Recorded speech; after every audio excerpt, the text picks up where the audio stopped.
नमस्कार, news India आप देख रहे हैं। मैं आपके साथ सागर मिश्रा। एक बड़ी खबर झारखंड से, जहां पर नक्सलियों ने रेलवे की पटरी उड़ा दी। हावड़ा मुंबई रूट पर ट्रेनों का परिचालन ठप है। बड़ी खबर, नक्सली संगठन का 22 दिसंबर यानी कि आज का दिन भारत बंद का भी आह्वान। घटनास्थल पर नक्सलियों ने पोस्टर और बैनर बाकायदा लगा दिया है। धमकी भरे पोस्टर, ये बैनर जिसमें लिखा गया है और धमकियों का जिक्र किया गया। हावड़ा मुंबई रूट पर ट्रेनों का परिचालन ठप, आज का दिन नक्सली संगठन का भारत बंद का भी आह्वान। घटनास्थल पर बैनर और पोस्टर लगा दिए गए हैं हर तरफ। लेकिन क्या अभी ट्रेनों का परिचालन शुरू हो पाया है? यह बड़ा सवाल है, क्योंकि अभी तक ट्रेनों का परिचालन वहां पर शुरू नहीं हो पाया। कई ट्रेनें ऐसी जो लेट हो गई हैं, उनका रूट डाइवर्ट किया जा रहा है और पटरी के निर्माण का काम भी अभी जारी है। नक्सली संगठन का आज के दिन भारत बंद का आह्वान, बैनर और पोस्टर लगा दिए, जहां पर नक्सलियों ने इस घटना को अंजाम दिया है।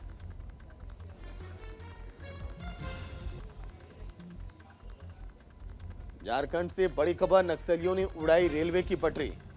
हावड़ा मुंबई रूट पर ट्रेनों का परिचालन ठप। नक्सली संगठन का आज का दिन भारत बंद का भी आह्वान।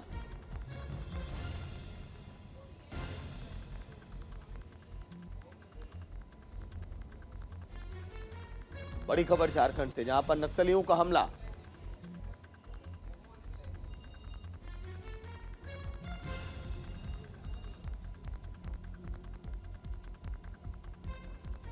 नक्सली संगठन का 22 दिसंबर को भारत बंद का आह्वान। बड़ी खबर जो आप देख रहे हैं, झारखंड में पिछले कुछ सालों में नक्सली घटनाएं इस तरह की देखी गई हैं।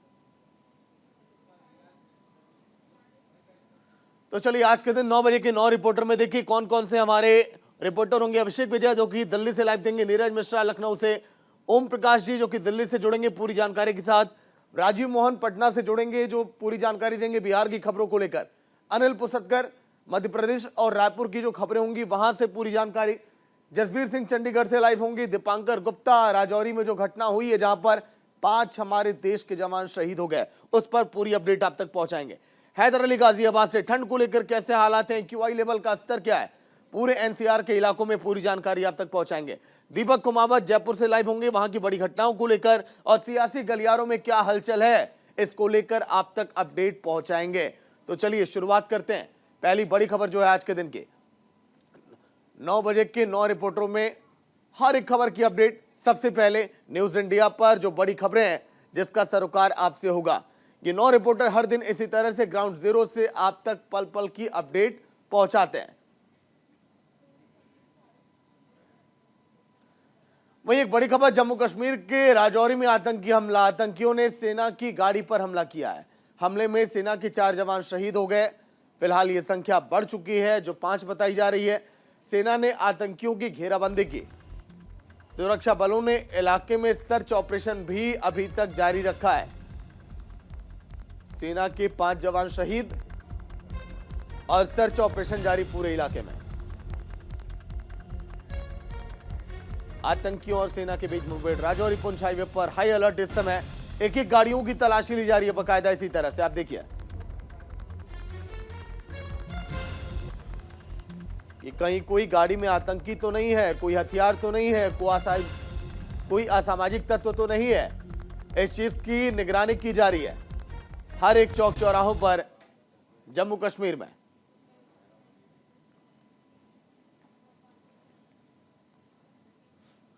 चलिए ग्राफिक्स आपको देखिए दिखा रहे हैं कि सेना के 2 वाहनों पर हमला किया गया था। जम्मू कश्मीर में आतंकी हमला ही हुआ। अभी तक 5 जवान शहीद हो गए। एक ट्रक और एक जिप्सी पर फायरिंग की गई है। आतंकी हमले में 5 जवान अभी तक शहीद हो गए। एक जवान ऐसे भी हैं जिनकी अभी पहचान नहीं हो पा रही है। और थाना मुंडी सूरनकोट रोड पर यह बड़ा हादसा हुआ। इसके पहले भी कई बार आतंकियों ने इस तरह की नापाक घटनाओं को अंजाम दिया है। थाना मंडी सूरनकोट रोड पर यह हमला हुआ और हमले में 5 जवान शहीद हुए, लेकिन सेना भी लगातार मुंहतोड़ जवाब दे रही है। सेना पर यह आतंकी हमला पहली बार नहीं है। राजौरी में पिछले कुछ दिनों से लगातार सर्च ऑपरेशन भी चलाया जा रहा था। 2 वाहनों पर यह हमला किया गया। इसके पहले आपने और कई घटनाएं देखी होंगी जब आतंकियों ने सेना की गाड़ी पर निशाना बनाया था। पुलवामा घटना आपको याद होगा। एक ट्रक और एक जिप्सी पर लगातार फायरिंग की गई जिसमें 5 जवान शहीद हो गए। और अभी कहा जा रहा है पूरे इलाके में सर्च ऑपरेशन जारी है, मुठभेड़ हो रही है रात से ही। आतंकियों को भी लगातार सेना के जवान मार गिरा रहे हैं, लेकिन ये बहुत बड़ी घटना है। एक और बड़ी खबर, सांसदों के सस्पेंशन पर विपक्ष का हल्ला बोल। आज इंडिया गठबंधन का प्रदर्शन होगा। जंतर मंतर पर गठबंधन के सभी एमपी प्रदर्शन करेंगे। दोपहर 3 बजे जंतर मंतर पर यह प्रदर्शन होगा। राहुल गांधी सांसदों को संबोधित करेंगे। इंडिया गठबंधन का प्रदर्शन, जंतर मंतर पर आज हल्ला बोल। सभी एमपी प्रदर्शन में शामिल होंगे। 146 वो निलंबित सांसद भी होंगे जिन्होंने जमकर अपनी आवाज बुलंद की थी और विरोध किया था सदन के अंदर, फिर उन्हें निलंबित किया गया संसद में सुरक्षा की सेंधमारी को लेकर। फिर उसके बाद उन पर एक्शन लिया गया और तभी से और भी ज्यादा देखिए विपक्ष जो है आक्रोशित है, गुस्से में है। और इंडिया गठबंधन जो तस्वीर आप देख पा रहे हैं, हाथों में बैनर तख्तियां, पिछले कुछ दिनों से ऐसे ही प्रदर्शन करता हुआ दिखाई दे रहा है, चाहे वो गांधी प्रतिमा के सामने की तस्वीर हो या फिर सदन के सामने की। इंडिया गठबंधन का प्रदर्शन।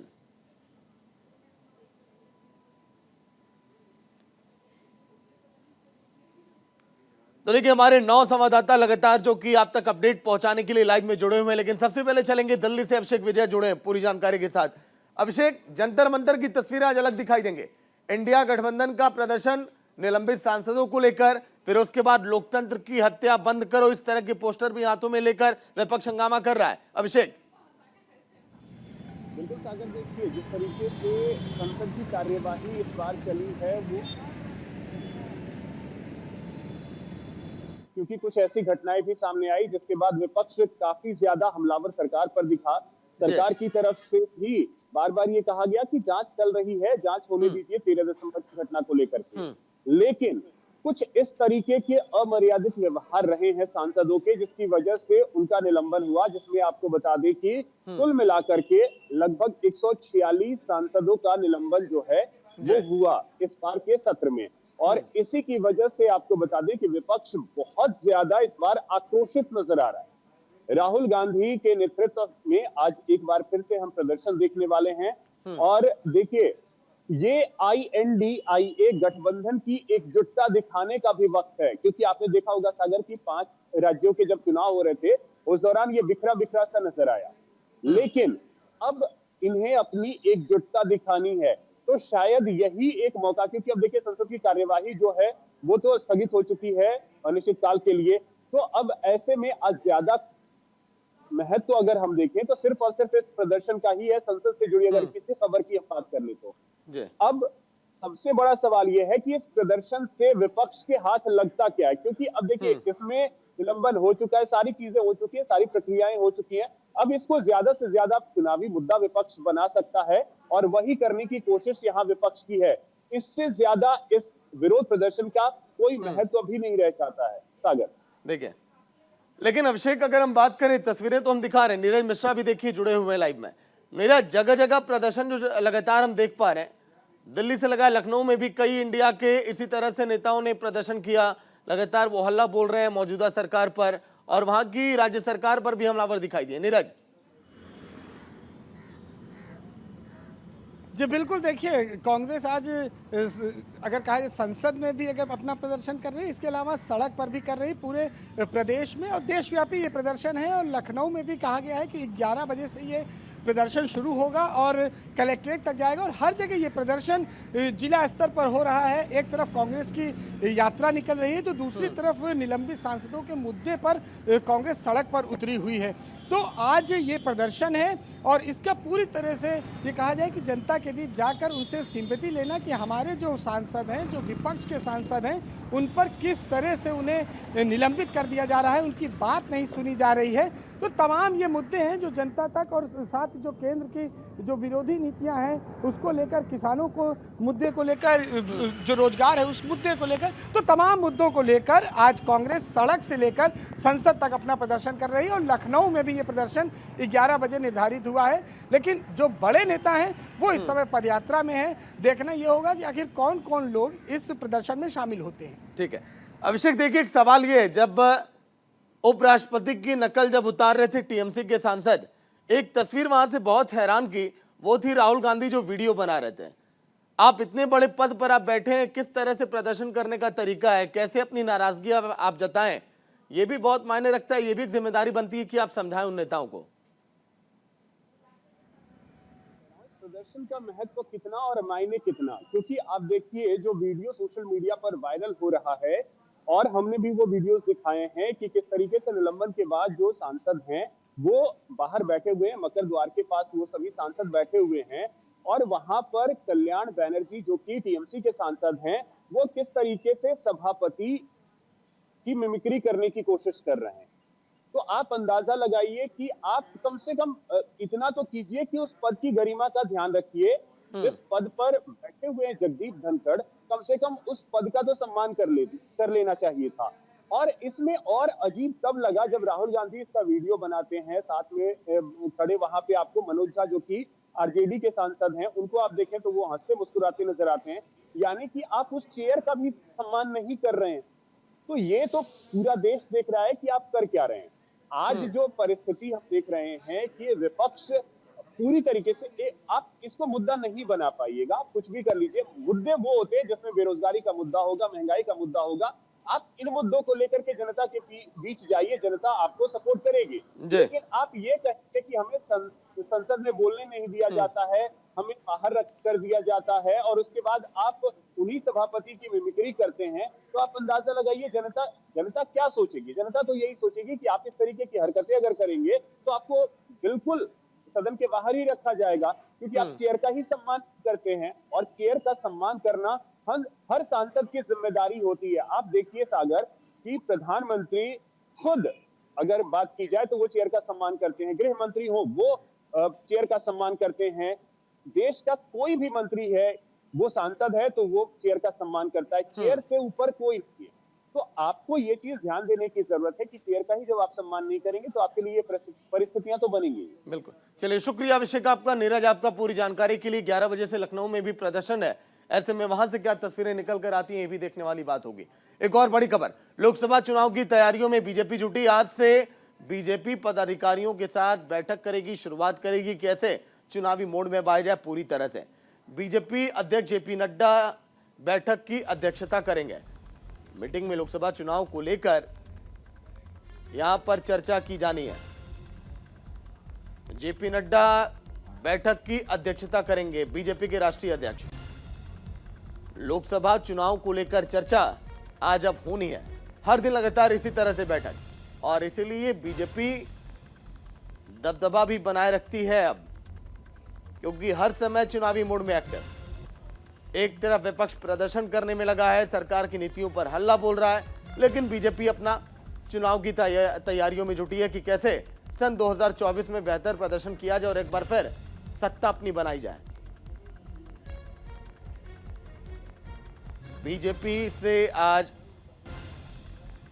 तमाम दिग्गज नेता आपको दिखाई देंगे। पदाधिकारियों की बैठक है, जेपी नड्डा इसकी अध्यक्षता करने वाले हैं। लेकिन आज चर्चा किन किन मुद्दों को लेकर, कैसे जातिगत समीकरणों को, कैसे देश की आवाम को साधा जाए और क्या क्या नीतियां हैं जो बेहतर हैं उसको लेकर जनता के बीच पहुंचा जाए, इन सब मुद्दों को ध्यान में अब रखा जाएगा।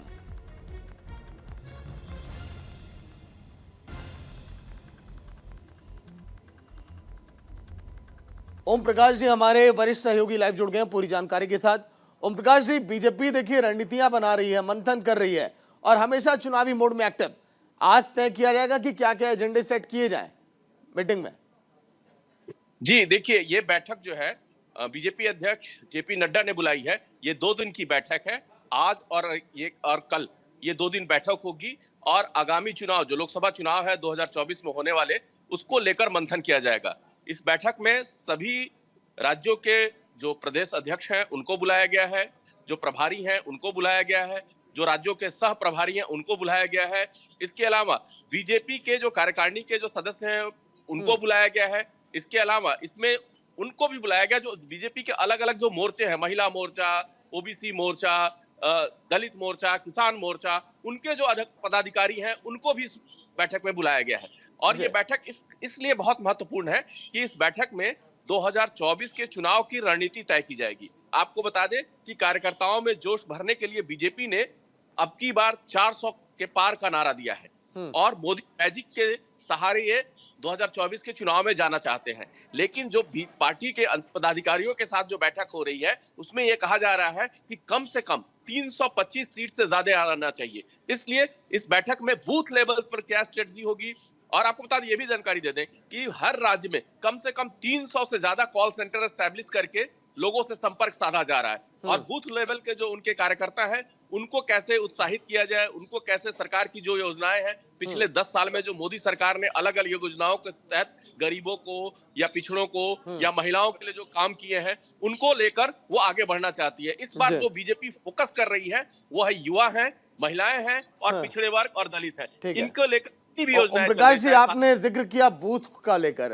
बीजेपी ने नारा दिया था हमारा बूथ सबसे मजबूत, और यही वजह है कि बीजेपी देश के एक एक कोनों में पहुंचती है और अपनी नीतियों का बखान करती है और कोई जगह छूटती नहीं, इसीलिए इतनी लोकप्रिय पार्टी बनी और बड़े आसानी से जीत हासिल करती है हर चुनाव में। जी बिल्कुल सही कहा आपने। बीजेपी वोट एक एक वोटर पे अपनी नजर रखती है, उनको ट्रैक करती है, उन तक मैसेज पहुंचाती है, उन तक अपने जो बूथ लेवल के कार्यकर्ता हैं उनको पहुंचाती है और सरकार की जो अलग अलग योजनाएं हैं उनसे उनको बता रही है कि आपके लिए क्या योजनाएं चल रही हैं, कैसे आप इनका लाभ ले सकते हैं, उनको मदद कर रही है उन योजनाओं को लाभ लेने में। इसलिए जो एक कहते हैं कि आज आप कह सकते हैं कि बीजेपी जो है वो पहले जैसा चुनाव नहीं लड़ रही है। बीजेपी कॉर्पोरेट स्टाइल में चुनाव लड़ती है। जैसे कॉर्पोरेट में एक एक एम्प्लॉय, एक एक कस्टमर, एक एक चीज तक कॉर्पोरेट पहुंचने की कोशिश करता है, उसी तरह से बीजेपी पूरे 365 दिन चुनाव मोड में होती है। ये नहीं कि ये चुनाव खत्म हो गया तो दूसरे चुनाव में नहीं, 365 दिन उनकी चुनाव की तैयारियां चलती हैं। अभी 5 राज्यों में जो उन्हें भारी जीत मिली है और जिस तरह से लोगों का समर्थन मिला है उससे उन काफी उत्साहित है बीजेपी कार्यकर्ता, और यही संदेश वो अपने आज की बैठक में देंगे कि देखिए समय सही है, आप लोगों तक सही योजनाओं के बारे में जानकारी दे, पिछले 10 साल में जो मोदी ने कामकाज किया है उसकी सही तस्वीर रखे, और जो एनडीए जो अपना गठबंधन है उसके सभी साथी मिलकर चुनाव लड़ें और मोदी मैजिक इस बार फिर काम करेगा। इस तरह के नारे के साथ वो, और अब की बार 400 के पार के नारे के साथ वो चुनाव मैदान में जाना चाहते हैं। चलिए, शुक्रिया ओपी जी पूरी जानकारी के लिए।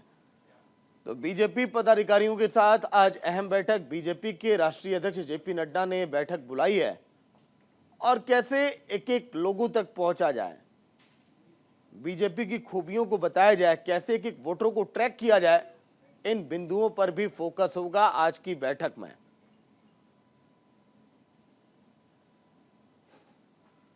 तो आज से बीजेपी पदाधिकारियों के साथ अहम बैठक करेगी। 2 दिनों तक ये बैठक चलने वाली है। बैठक में एजेंडा सेट होगा सन 2024 के फाइनल मुकाबले का। 3 राज्यों में बीजेपी की बंपर जीत के बाद हौसले बुलंद हैं, क्योंकि हिंदी भाषी राज्यों में बीजेपी ने जो अपनी पकड़ बनाई है, जो छाप छोड़ी है, वो विपक्ष के लिए बहुत अब कठिन काम। वहीं एक और बड़ी खबर, आज गृह मंत्री अमित शाह का चंडीगढ़ का दौरा है। चंडीगढ़ के इंजीनियरिंग कॉलेज में जाएंगे Amit Shah, college of engineering and technology में जाएंगे, 375 करोड़ के प्रोजेक्ट का उद्घाटन करेंगे। गृह मंत्री अमित शाह का चंडीगढ़ दौरा, Chandigarh college of engineering and technology college का दौरा करेंगे, 375 करोड़ के प्रोजेक्ट का भी उद्घाटन। 44 एएसआई, 700 नवनियुक्त कांस्टेबलों को नियुक्ति पत्र सौंपेंगे। गृहमंत्री का कार्यक्रम दोपहर के बाद का है और शहर में करीब 3 घंटे तक वो रुकेंगे।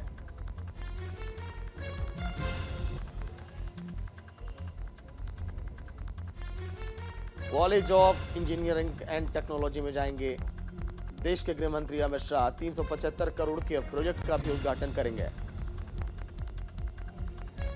और यहां संबोधित भी करेंगे।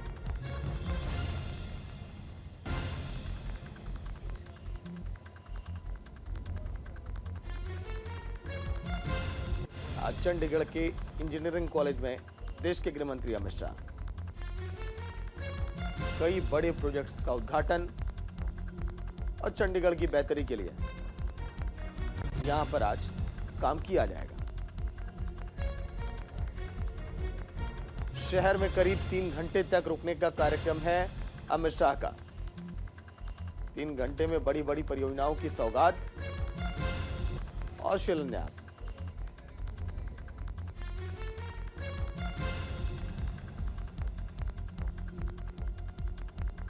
गृह मंत्री अमित शाह का चंडीगढ़ का दौरा। आज college of engineering and technology में जाएंगे अमित शाह, जहां पर संबोधित भी करेंगे। कई बड़े प्रोजेक्ट का उद्घाटन, शिलान्यास का कार्यक्रम और चंडीगढ़ को और बेहतर बनाने के लिए काम। जसवीर हमारे सहयोगी चंडीगढ़ से लाइव जुड़ गए हैं पूरी जानकारी के साथ। जसवीर, अमित शाह का चंडीगढ़ का कार्यक्रम, 3 घंटे तक शहर में रुकने की प्लानिंग, कौन कौन सी बड़ी परियोजनाएं जिसका उद्घाटन और शिलान्यास? जसवीर, आपको बता दें कि आज अमित शाह टोटल 12 परियोजनाओं का यहाँ पे उद्घाटन करने आ रहे हैं और लगभग 375 करोड़ का ये इन्होंने बजट रखा है। और सीनकॉप जो है वो पूरे हिंदुस्तान का सबसे पहला जो साइबर सेल उन्होंने बनाया है उसका आज उद्घाटन करने जा रहे हैं। और चंडीगढ़ में आज इतनी बड़ी तैयारी कर रखी है और लगभग जितने भी चंडीगढ़ का प्रशासन या पंजाब की जितने भी पुलिस हुए वो सारे अधिकारी वहाँ अमित शाह के स्वागत के लिए खड़े हुए हैं। आपको बता दें कि हिंदुस्तान का ये सबसे पहला सिनकॉप जो चंडीगढ़ में लगाया जा रहा है, जिसकी वजह से साइबर का बहुत बड़ा फायदा पूरे हिंदुस्तान को हो सकता है। जी चलिए, शुक्रिया जसवीर पूरी जानकारी के लिए। तो चंडीगढ़ में अमित शाह का कार्यक्रम और 12 ऐसी परियोजनाएं जिसका उद्घाटन करेंगे देश के गृह मंत्री चंडीगढ़ में।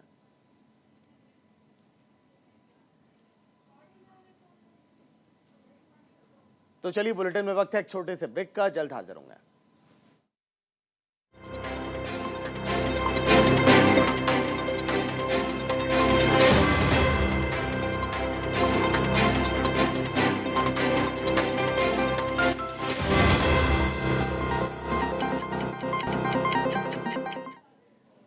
तो चलिए, ब्रेक के बाद आपका स्वागत है। एक बड़ी खबर, छत्तीसगढ़ में मंत्रिमंडल का आज विस्तार होगा। 9 विधायक शपथ लेंगे मंत्री पद के।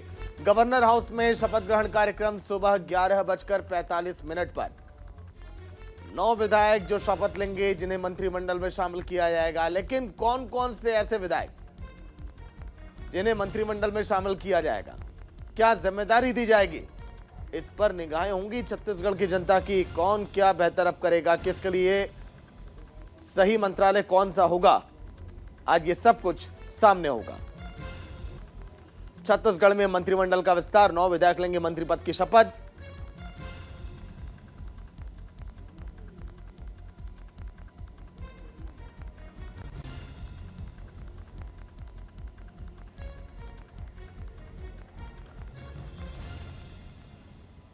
जो छत्तीसगढ़ में देखिए आज के दिन मंत्रिमंडल का विस्तार है। बात करें विष्णुदेव साय जो कि मुख्यमंत्री बने, टंकराम वर्मा ये भी मंत्रिमंडल में शामिल होंगे। वहीं आगे अगर बात करें तो श्याम बिहारी जायसवाल, जिन्हें मंत्री पद की जिम्मेदारी दी जाएगी। क्या मंत्रालय इनके पास होगा, यह भी सामने आना बाकी है। लक्ष्मी राजवाड़े जो कि मंत्रिमंडल का हिस्सा होंगे। वहीं बृजमोहन अग्रवाल की बात करें, यह भी मंत्रिमंडल में शामिल। 9 दिग्गज आज के दिन शपथ लेने वाले हैं। रामविहार नेताम, जिन्हें जिम्मेदारी दी जाएगी छत्तीसगढ़ के मंत्रिमंडल में। वहीं आगे अगर बात करें तो दयाल दास बघेल भी मंत्रिमंडल की लिस्ट में है। आज ये भी शपथ लेंगे गवर्नर हाउस में। वही देखिए केदारस कश्यप, जिन्हें मंत्रिमंडल में शामिल किया गया। ये वो तमाम विधायक हैं जो जीत कर आए, बेहतर अब काम करने की उम्मीद है मंत्रालय में। ओपी चौधरी का भी नाम है उन 9 विधायकों में। तो ये तस्वीरें आपने देखी, वो दिग्गज नाम है। और एक तरफ विष्णुदेव साय, जिन्होंने मुख्यमंत्री पद की जब शपथ ली तो वो दिन सबसे बड़ा था इनके लिए और छत्तीसगढ़ के लिए। छत्तीसगढ़ का विकास का जो संकल्प हम लोगों ने लिया, हमने जो सपना देखा था माननीय अटल बिहारी वाजपेयी जी ने, उस सपने को साकार करने के लिए भारतीय जनता पार्टी और मोदी की टीम तैयार है। और छत्तीसगढ़ की सेवा करने के लिए जो 15 वर्षों में हम लोगों ने जो काम छूटे थे, उन कामों को आगे बढ़ाना और साथ ही साथ छत्तीसगढ़ के लोगों के सपने को जो हम लोगों ने घोषणा पत्र में लिया था, उन घोषणा पत्र को पूरा करने का काम छत्तीसगढ़ की जो अभी नई सरकार बनी है वो करेगी। तो हमेशा बोलता हूं कि अनुभव और जोश का मिश्रण रहेगा। तो आज अनुभव और जोश दोनों ही आप हमारी टीम में देख सकते हैं। अरे जनरेशन तो हमको एक पार्टी परिवार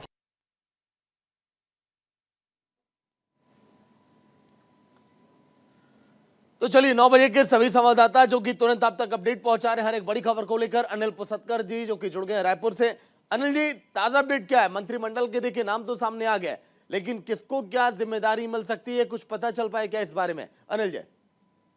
देखिए, बीजेपी हमेशा चौंकाने वाला काम करती है और आज भी जो मंत्रिमंडल का नाम आया है वो चौंकाने वाले ही। बड़े बड़े दिग्गज जो है वो जो वेटिंग लिस्ट में थे वो बाहर हैं और जो एकदम चौंकाने वाले नाम है, नए नए चेहरे हैं, वो सामने आए हैं। अब देखिए, टंकराम वर्मा जिनको मंत्री बनाया गया, यहाँ रायपुर राजधानी से करीब 100 किलोमीटर दूर बलौदाबाजार एक सीमेंट कॉम्प्लेक्स है। एशिया का मेरे ख्याल से सबसे बड़ा सीमेंट कॉम्प्लेक्स होगा, सारी सीमेंट फैक्ट्रियां हैं, उस इलाके से आते हैं। वो पहले मंत्री के पीए हुआ करते थे। जी। अब मंत्री का पीए अगर खुद मंत्री बन रहा है तो आप मान सकते हैं कि भाजपा जो जनरेशन चेंज करने की बात कर रही है या जो हाँ। नई भाजपा की बात कर रही है, ट्रांसफॉर्मेशन की बात कर रही है, वो दिखना शुरू हो चुका है। बड़े दिग्गजों में अगर नाम ले तो हम बृजमोहन अग्रवाल, रामविचार नेताम और केदार कश्यप, ये ही जो हैं अपनी जगह बचा पाए हैं। बाकी बड़े जो ताकतवर नेता हुआ करते थे रमन सिंह सरकार में, अजय चंद्राकर, राजेश मूणत, ये सब बाहर हो गए हैं। फिर मुख्यमंत्री की लाइन में जो बहुत आगे थी, रेणुका सिंह, उनका नाम नहीं है। लता उसेंडी जो बस्तर से बड़ा महिला चेहरा हुआ करती थी, बार-बार मंत्री बनी है रमन सरकार में, उनका नाम नहीं है। तो उनकी जगह जो है लक्ष्मी राजवाड़े, एकदम नया चेहरा है। टंकराम वर्मा, मैंने बताया आपको कि वो मंत्रियों के पीए हुआ करते थे, वो अब मंत्री बनेंगे। उसके अलावा जो लखनलाल देवांगन है, उन्होंने कोरबा में जयसिंह जो है भूपेश बघेल सरकार के बड़े ताकतवर नेता थे, जयसिंह अग्रवाल, उनको हराया, वो मंत्री बनेंगे। दयालदास बघेल, ये भी जो हैं इन्होंने अपने ही गुरु, धर्म गुरु जो हैं इनके गुरु परिवार के जो हैं गुरुगद्दी नशीन जिनको कहा जाता है, ईश्वर स्वरूप है वो, रुद्र गुरु, उनको हराया है। तो उसी समाज से है, तो ये शेड्यूल कास्ट को रिप्रेजेंट करेंगे। तो जातीय समीकरण के अलावा, जातीय संतुलन के अलावा जो है बीजेपी ने इस मंत्रिमंडल में अनुभव और जोश का जो है मिश्रण है वो बनाया है। बिल्कुल, देखिए अनिल जी, वही मैं कह रहा था कि जब तीनों राज्यों के मुख्यमंत्रियों का नाम सामने आया तो कहा यह गया कि तीनों राज्यों के मुख्यमंत्रियों की चयन के बाद बीजेपी ने जातिगत समीकरणों को भी साधा लोकसभा चुनाव को लेकर। तो क्या जो 9 मंत्रिमंडल का विस्तार हो रहा है, ये भी देखा गया है कि हाँ, ये आने वाले लोकसभा चुनाव में किस तरह से बीजेपी की तैयारी करा पाएंगे, जातिगत समीकरण कितना बेहतर होगा? जी बिल्कुल बिल्कुल बिल्कुल। देखिए, लक्ष्मी राजवाड़े जो है वो सरगुजा से हैं, फिर भैयालाल जो श्याम बिहारी जायसवाल है वो मनेन्द्रगढ़ से है, तो और ये बस्तर से केदार कश्यप है, आदिवासी हैं। तो शेड्यूल कास्ट भी है, शेड्यूल ट्राइब भी है, ओबीसी भी है, और जनरल से जो है राजधानी से बृजमोहन अग्रवाल है, बहुत बड़ा चेहरा है, 8 बार के विधायक है, आज तक पराजित नहीं हुए। वो छात्र राजनीति से शुरू किया था उन्होंने, दुर्गा कॉलेज यहाँ का छत्तीसगढ़ का सबसे बड़ा कॉलेज है, वहां से वो अध्यक्ष बने थे। उसके बाद से पटवा सरकार में भी मंत्री रहे, फिर रमन सिंह सरकार में मंत्री रहे, गृह मंत्री पद भी उन्होंने संभाला। तो वो बहुत ताकतवर मंत्री है और सामान्य वर्ग का चेहरा है। तो ऐसा लगता नहीं है कहीं पे भी कोई किसी भी वर्ग का प्रतिनिधित्व छोड़ा है उन्होंने। और दूसरी बात, एक जो है मंत्री पद वो खाली रखा गया है, रिजर्व रखा गया है। अब ये बड़ी हैरानी की बात है और इस पर अटकलबाजियां शुरू है कि ये एक पद जो है किसके लिए रखा गया है। तो और दूसरी बात ये है कि लोकसभा चुनाव में छत्तीसगढ़ में भाजपा को परेशानी कभी नहीं हुई। पिछला भी जो चुनाव था 2018 में, जो विधानसभा चुनाव था, उसमें रमन सिंह सरकार की बहुत दुर्गति हुई थी, 15 सीट पर आके रुक गई थी। लेकिन उसके बाद जब लोकसभा चुनाव हुए तो 11 में से 9 सीट जीती थी। तो इस बार तो भाजपा की सरकार बनी, तो इसलिए मुझे नहीं लगता ऐसा। पहले भी जो है 9, 10, 11 ऐसी सीटें आते रही लोकसभा में। तो लोकसभा में तो वैसे भी मोदी का जादू जब विधानसभा में चल रहा है तो लोकसभा में। ठीक है, चलिए अनिल जी, 11:45 का वक्त है। उसके बाद जब ये शपथ ग्रहण होगा फिर आपसे आगे सवाल जवाब करेंगे कि आखिर कितना मजबूत है मंत्रिमंडल। शुक्रिया जानकारी के लिए। एक और बड़ी खबर, ईडी में तेजस्वी यादव की आज पेशी होनी है। जमीन के बदले नौकरी मामले में पूछताछ होगी। लैंड फॉर जॉब केस में मनी लॉन्ड्रिंग का आरोप है। ईडी ने लालू और तेजस्वी यादव को समन भेजा है। 27 दिसंबर को लालू यादव को भी बुलावा। ईडी ने लालू और तेजस्वी यादव को पूछताछ के लिए बुलाया, जहां पर ईडी में आज तेजस्वी यादव की पेशी होगी। जमीन के बदले नौकरी के मामले में मनी लॉन्ड्रिंग का आरोप, और इसी को लेकर प्रवर्तन निदेशालय ने आरजेडी सुप्रीमो लालू यादव और तेजस्वी यादव को समन भेजा है। ईडी ने तेजस्वी को 22 दिसंबर और लालू यादव को 27 दिसंबर को पूछताछ के लिए दिल्ली बुलाया।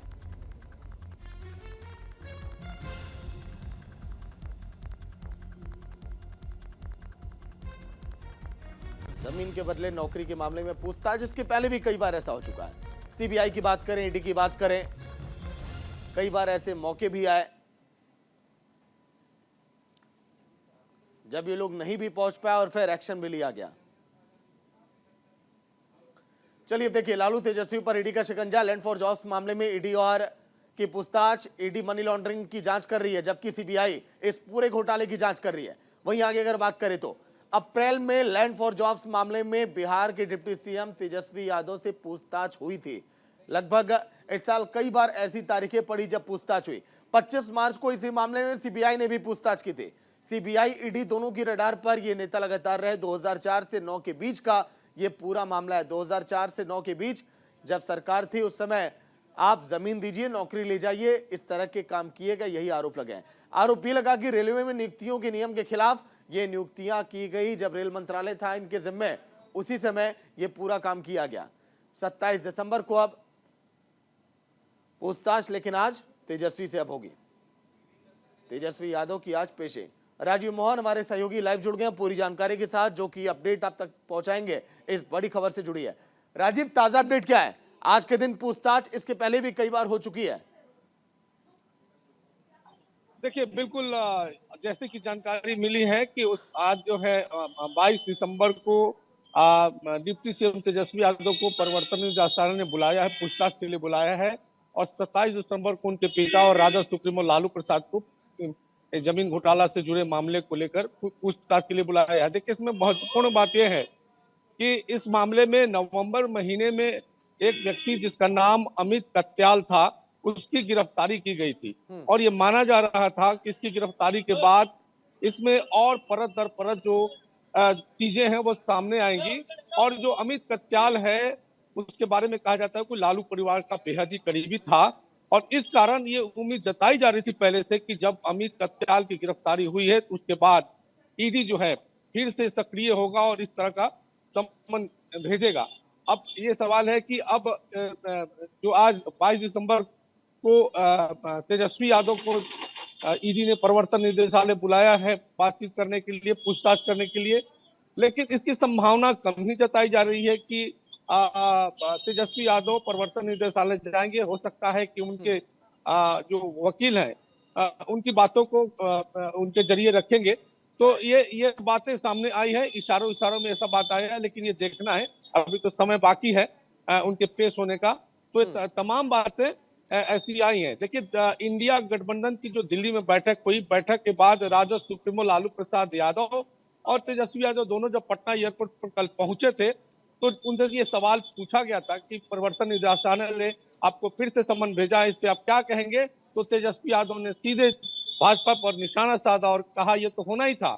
मैंने तो पहले ही भविष्यवाणी की थी कि जैसे ही अन्य राज्यों में जो चुनाव चल रहे थे, एमपी में, छत्तीसगढ़ में और राजस्थान में, चुनाव के बाद ये मामला आएगा और फिर से पूछताछ करेंगे, इसका कोई मायने नहीं रखता है। इस तरह उन्होंने अपने पूछताछ के मामले को लेकर भाजपा पर निशाना साधा, कहा कि केंद्रीय एजेंसियों को भारतीय जनता पार्टी की केंद्र की सरकार बिल्कुल उन लोगों के पीछे लगा दी है, विपक्ष के नेताओं के पीछे लगा दी है। और यही कारण है कि वो ईडी का फिर से सम्मन आया है। उन्होंने कहा कि बिहार ही नहीं बल्कि झारखंड में भी लगाया जाएगा, क्योंकि अन्य राज्यों में चुनाव समाप्त हो गए हैं, दिल्ली में भी लगाया जाएगा। तो इस तरह से अपने पूछताछ जो ईडी की तरफ से उनको जो सम्मन भेजा गया उसको लेकर उन्होंने भाजपा पर जोरदार निशाना साधा। उनका कहना है बिल्कुल राजीव, पूछताछ में आज कौन कौन से सवाल होंगे इस पर भी सभी की निगाहें होंगी और क्या बयान सामने आता है तेजस्वी का, ये भी अहम होगा। शुक्रिया पूरी जानकारी के लिए। तो एक और बड़ी खबर, कोरोना के नए वेरिएंट ने टेंशन अब बढ़ा दी है। राजस्थान में नए वेरिएंट के 2 मामले सामने आ चुके हैं। JN1 के कुल 21 नए मामले दर्ज किए गए और स्वास्थ्य विभाग भी इस समय गंभीर टेंशन में है। नोएडा में भी कोविड-19 का केस आ चुका है। ऐसे में अगर आप नोएडा में रहते हैं तो आप भी सतर्क अब हो जाइए। मरीज की हिस्ट्री जानने में विभाग अब जुटा है। कल के दिन जो एक मामला सामने आया उसकी हिस्ट्री रही कि नेपाल से युवक को आया था। वेरिएंट JN1 की दस्तक के बाद गाइडलाइन जारी की गई है। राज्यों से सतर्कता बरतने की अपील भी की जा रही है। चंडीगढ़ में मास्क की वापसी हो गई है। कोविड-19 के एक्टिव मामलों की कुल संख्या 2669। कोरोना संक्रमण से 3 लोगों की जान भी चली गई। ये बड़ी खबर। JN1 के 21 नए मामले आए सामने। गोवा में इसके संक्रमण के 20, जबकि केरल में 1 केस मिले हैं।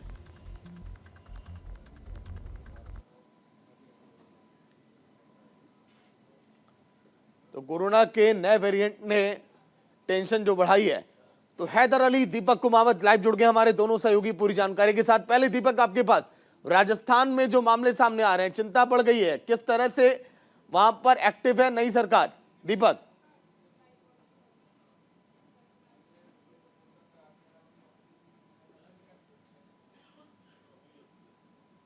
दीपक का आवाज मिल पा रही है आपको?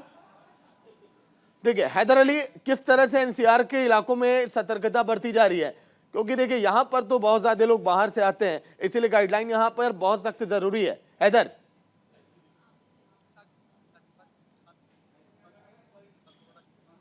वन का जो वायरस आया है दोबारा से, कोरोना ने दोबारा अपनी ताकत दिखाई है दोबारा से, तो कहीं ना कहीं 3 लोग इसके चपेट में आए हैं। जो जांच कराई गई है तो जिसमें बीजेपी के पार्षद है अमित त्यागी, वो अभी अपनी फैमिली के साथ बीते कुछ दिन पहले ही और दुबई से विजिट करके आए हैं, वहां से हॉलीडे मनाकर आए हैं। तो वो उनकी तबीयत खराब हुई, उसके बाद से जब उनको जांच की गई तो उनका कोरोना का उनका पॉजिटिव निकला है, JN.1 जो वायरस है। उसके बाद उनकी जो माता जी है वो भी पॉजिटिव पाई गई है। तो इस तरीके से उनके परिवार के अंदर 2 लोग कोरोना पॉजिटिव पाए गए हैं, जिनको आइसोलेशन वार्ड करते हुए घर के अंदर ही होम आइसोलेट कर दिया गया है। उसके साथ साथ एक मरीज जो है गाजियाबाद में उनके अस्पताल के अंदर अपनी आंखों का ऑपरेशन कराने आए थे, उनकी जब कोरोना की जांच की गई तो वो भी कोरोना पॉजिटिव निकल के आए हैं, जो नया वायरस आया। तो कहीं ना कहीं देखिए ये बहुत गंभीरता की बात है, क्योंकि जिस तरीके से दोबारा से ये केरल के अंदर था, खासकर भी गाजियाबाद NCR के अंदर, क्योंकि NCR के अंदर एक बहुत बड़ी पॉपुलेशन वाली एक जगह है, क्योंकि लोग सबसे ज्यादा यहाँ वर्क भी करते हैं, क्योंकि यहाँ जॉब भी करते हैं, बहुत सारे लोगों का रुख दिल्ली NCR की तरफ रहता है। तो एक बड़ी गंभीर समस्या पैदा हो सकती है कि इससे बड़े पैमाने पर मरीजों का आंकड़ा जो है दिन पर दिन बढ़ता जा रहा है। खासकर नोएडा अगर देख लिया जाए, गाजियाबाद देख लिया जाए, दिल्ली देख लिया जाए, तो लोगों का रोज का आगमन होता है, दिल्ली एयरपोर्ट पे आना जाना होता है, बाहर से लोग आ रहे हैं। तो कहीं ना कहीं स्वास्थ्य विभाग जो है अब जांच कर रहा है। ये खासकर भी जैसे कि अमित त्यागी निकल कर आए हैं पॉजिटिव, तो उनके संपर्क में जो लोग आए थे उनको भी चेक किया जा रहा है, जांच की जा रही है। कहीं ना कहीं एक गंभीर विषय है, क्योंकि अगर अभी से रोकथाम नहीं की गई तो आने वाले जो वक्त होगा वो ज्यादा गंभीर बन सकता है, क्योंकि जो लोग हैं जो कोरोना के दर्द को अभी तक नहीं पूरा कर पाए हैं, जो अपने परिवार को खो चुके हैं, जिन्होंने कोरोना काल में अपनी घर वालों को एक बीमारी के कारण मरते हुए देखा, तो कहीं ना कहीं लोग जो है एक भय के माहौल में है। स्वास्थ्य विभाग को अभी से ही बहुत ज्यादा इसकी गौर करने की जरूरत पड़ेगी। हालांकि स्वास्थ्य विभाग की तरफ से ये गाइडलाइन जारी कर दी गई है, मास्क लगाने को गाइडलाइन जारी कर दी गई है। आवाज जवाब आप दीजिएगा। राजस्थान में इस वेरिएंट के 2 नए मामले सामने आए, मौजूदा नई बीजेपी की सरकार किस तरह से सख्ती अब दिखाएगी, क्या कुछ गाइडलाइन अभी जारी हुई क्या दीपक?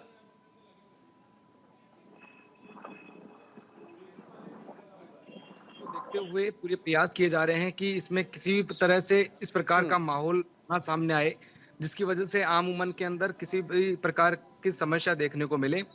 इसको लेकर एहतियात बरतने के साथ साथ ही कल जो है चिकित्सा विभाग ने अहम बैठक ली, और उसके बाद में जितने भी लीडर्स हैं, जो चिकित्सा विभाग के बड़े डॉक्टर्स हैं, सीनियर डॉक्टर्स के साथ में मीटिंग ली गई, और उसके अंदर एहतियात बरतने के सीधे निर्देश दिए गए। और उनमें कहा गया है कि किसी तरह से लापरवाही ना बरती जाए। और बात की जाए व्यवस्थाओं को लेकर, तो जो सूबे का सबसे बड़ा हॉस्पिटल है SMS हॉस्पिटल जयपुर का, उसके अंदर भी जो है सारी व्यवस्थाएं पूरी तरीके से तैयार रखी गई है, क्योंकि ये रनिंग हॉस्पिटल है और इसके अंदर पर डे के 30,000 से ज्यादा पेशेंट आते हैं। तो यहाँ पर जो व्यवस्थाएं हैं उनको और ज्यादा स्ट्रॉन्ग कर दिया गया है, और सबसे बड़ा हॉस्पिटल राजस्थान का माना जाता है SMS अस्पताल, तो इसके लिए भी सारी व्यवस्था रखी गई है। बात करते हैं कोरोना नए वेरिएंट की, तो JN.1 ये नया वेरिएंट है। इसको लेकर जो है पूरी तैयारियां राजस्थान के भर में कर ली गई है, और बड़े डॉक्टर्स हैं वो अभी तक इस जो वेरिएंट की जांच के अंदर लगे हुए हैं कि आखिर इसके लक्षण जो है पुराने लक्षण को मैच करने वाले जैसे ही हैं, कुछ नया इसके अंदर नहीं है, सेम वही चीजें हैं जो सर दर्द होना, खांसी आना और जुकाम जैसा महसूस बिल्कुल। देखिए दीपक, लक्षण वही है लेकिन सावधानी बहुत जरूरी है। शुक्रिया दीपक आपका। हैदराबाद बने रहिएगा, लौट कर आऊंगा अगली खबर पर जानकारी के लिए। तो जैसे जैसे साल का अंत नजदीक आ रहा है, वैसे वैसे प्रचंड ठंड भी अब बढ़ती जा रही है। हालांकि इसका कारण पहाड़ी इलाकों में बर्फबारी है, दक्षिणी क्षेत्रों में बारिश है, और लगातार पहाड़ी इलाके यानी कि जम्मू कश्मीर, हिमाचल और उत्तराखंड जैसे इलाकों में ठंड बहुत ज्यादा बढ़ गई है। पर्यटक पहुंच तो रहे हैं, लेकिन वो सावधानी भी बहुत ज्यादा बरत रहे हैं। मैदानी इलाकों में सर्दी की दस्तक हो गई, पहाड़ी इलाकों में लगातार बर्फबारी के बाद वहां पर लगातार बर्फ गिर रही है, और उसकी वजह से मैदानी इलाकों में जो तापमान है लगातार उसमें गिरावट भी दर्ज की जा रही है। लोग चाय का सहारा ले रहे हैं, अलाव का सहारा ले रहे हैं कि आखिर ठंड से कैसे कुछ राहत पाई जाए।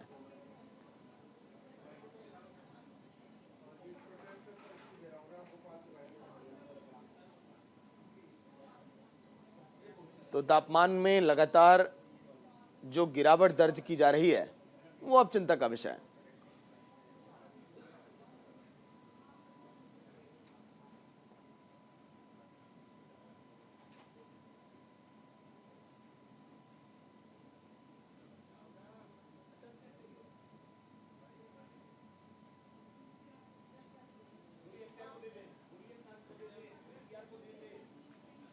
तो आपने देखा किस तरह से ठंड लगातार बढ़ गई है, लोग काफी परेशान हैं। हैदर लगातार अपडेट दे रहे हैं। हैदर, आवाज मिल पा रही है क्या? जी हैदर, तापमान आज के दिन कितना है? किस तरह से अब प्रशासन एक्टिव दिखाई दे रहा है ताकि जो गरीब हैं, रैन बसेरे हैं, जो व्यवस्थाएं की जानी चाहिए, कितनी दुरुस्त हैं? हैदर, देखिए अगर बात की जाए तो जहाँ हिमाचल और जम्मू कश्मीर और उत्तराखंड ये कहीं ना कहीं ये उत्तर प्रदेश से लगा हुआ है, तो कहीं ना कहीं जब यहाँ बर्फबारी होती है तो मैदानी इलाकों में खासकर भी ठंड पड़ जाती है। देखिए ठंड की बात अगर करें तो लोग जो है खासकर भी अलाव का सहारा लेना उन्होंने शुरू कर दिया है। खासकर भी जो लोग हैं जो सफर करते हैं उन्होंने अब जो ऊनी वस्त्र होते हैं वो पहनने शुरू कर दिए हैं। लोगों को खासकर भी जो दिक्कतें होती है ठंड को लेकर, जैसे कि निमोनिया के शिकार सबसे ज्यादा लोग इसमें होते हैं, तो इसको भी खासकर भी ध्यान रखा जा रहा है। स्वास्थ्य विभाग की टीम के द्वारा भी गाइडलाइन जारी करी गई है, जिससे सर्दियों से बचने के लिए जो उपाय होते हैं, घरेलू नुस्खे होते हैं, उसको लेकर भी गाइडलाइन जारी की गई है। स्वास्थ्य विभाग की टीम जो है वो लगातार सर्वे कर रही है। खासकर भी नगर निगम की जो टीम है जो खासकर भी अलाव की व्यवस्था करती है हर चौराहे पे, ताकि हर कोई जो लोग है तो खासकर भी अलाव आराम से जलाकर पूरी रात अपनी काट सकते हैं। इसके अलावा चाय की जो स्टॉल होती है उन तक भीड़ लगनी शुरू हो गई है। इसके अलावा जो खासकर प्रशासनिक अधिकारियों का रेन बसेरे को लेकर एक हमेशा मुद्दा रहता है, तो उसको लेकर भी जगह सुनिश्चित करने के बाद देखिए बिल्कुल हैदर, ये 1 से 2 महीने जो व्यवस्था है उसको दुरुस्त करना बेहद जरूरी है, क्योंकि कई ऐसे लोग हैं जो खुले आसमान के नीचे अभी भी अपना जीवन जीने के लिए मजबूर हैं। ऐसे में प्रशासन की व्यवस्थाएं बहुत मायने रखती हैं। एक छोटा सा ब्रेक, न्यूज़ इंडिया पर खबरें लगातार जारी हैं।